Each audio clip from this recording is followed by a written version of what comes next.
Alrighty, guys, by the time this is coming out, it's going to have been a little bit since Memorial Day weekend. So just wanted to talk about this, though, because I think that it's hugely symbolic of where we are in the movie release calendar season, because I believe that talking about the box office weekend for Memorial Day weekend is usually an indicator of where we're at and the summer season starting. But more specifically this year in particular, it started out a little bit dreary, I'm not going to lie, with the box office in general. There were a couple surprises, like Sinners doing spectacularly based on its projections and its budget.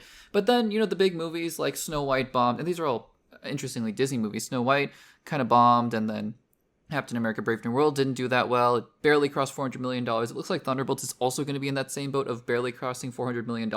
Egg on my face for thinking that both of these films were going to cross $700 million. Don't look at that prediction again. It's on the YouTube channel. It's on the internet forever. But anyways, it wasn't starting out super well in terms of box office. And so I wanted to wonder, well, okay, so if these films aren't making that much money, is Fantastic Four going to kind of stutter? Is Superman going to lag behind? And then comes Memorial Day weekend, where I thought Mission Impossible would do pretty well. But in doing research for that predictions for the box office of 2025, I noticed that Mission Impossible films, they're successful, but they're not nearly as successful as I remember them being. I think the highest grossing one was something like $700 million, and these are films that I thought could make billions of dollars.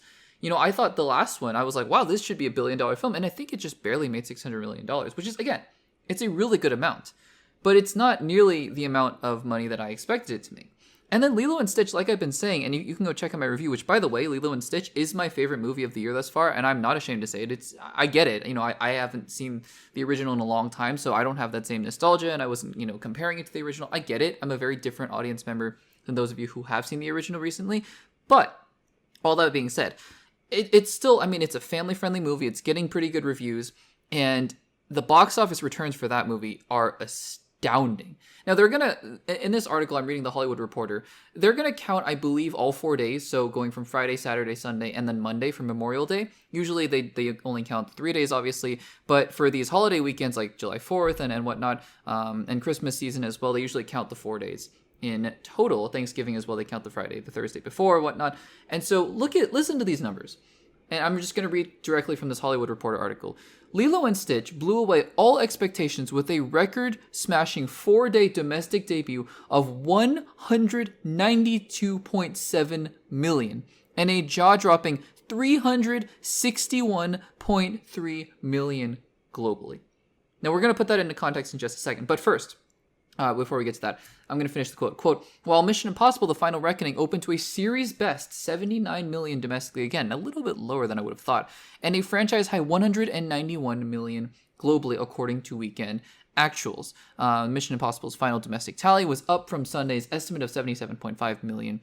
The numbers include a 3-day weekend gross of $145.5 million for Lilo and $64 million for Final Reckoning, so that's just counting those 3 days.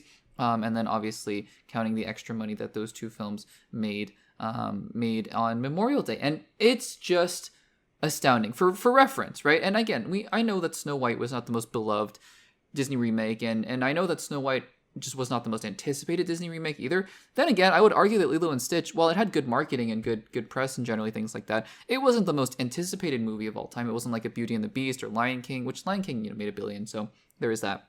But to come out the gates, and Lilo and Stitch made, I believe what I saw the statistic was, it made more worldwide than Snow White did in its entire run theatrically. Lilo and Stitch made more than Snow White did in 2 days.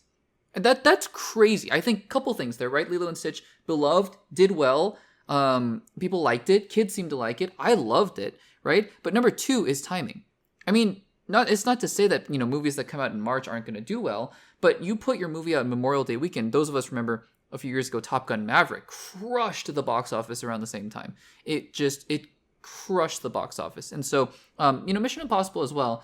These are, again, numbers that are not as high as I would have thought, honestly. I would have thought surely a Mission Impossible movie would have made $100 million domestically in its opening weekend. Then again, I also said, earlier I was saying, I would have surely bet that Mission Impossible would have had a film in the franchise that would have made over $1 billion so far. And with this final one, it looks like it's not going to happen. But still, these are record numbers for the Mission Impossible franchise.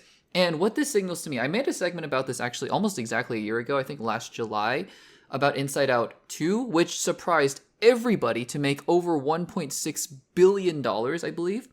And I said at the time, I mean, Deadpool and Wolverine, Inside Out 2, Disney's back, right? And at the time. Now, this series is telling a little bit of a different story, but then again, Lilo and Stitch is coming to the rescue. Lilo and Stitch looks like it's going to easily cross $1 billion.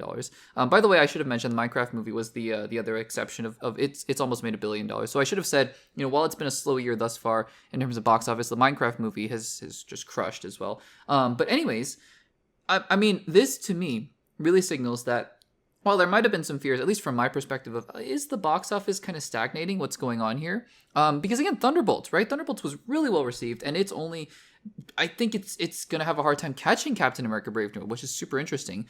But I think that this weekend was a reassurance that no, I think the summer is going to be fine. I think Jurassic World Rebirth, as long as it's good, is going to crush. It just reaffirms that the summer movie season is still as strong as ever. I think hopefully Elio is good, that Elio is going to do well. F1, I think, is going to do really well in late June. How to Train Your Dragon is going to do well. And I think it bodes really well for Fantastic Four and Superman in addition to that. So guys, what do you think of these record-shattering numbers for Lilo and Stitch and Mission Impossible: The Final Reckoning?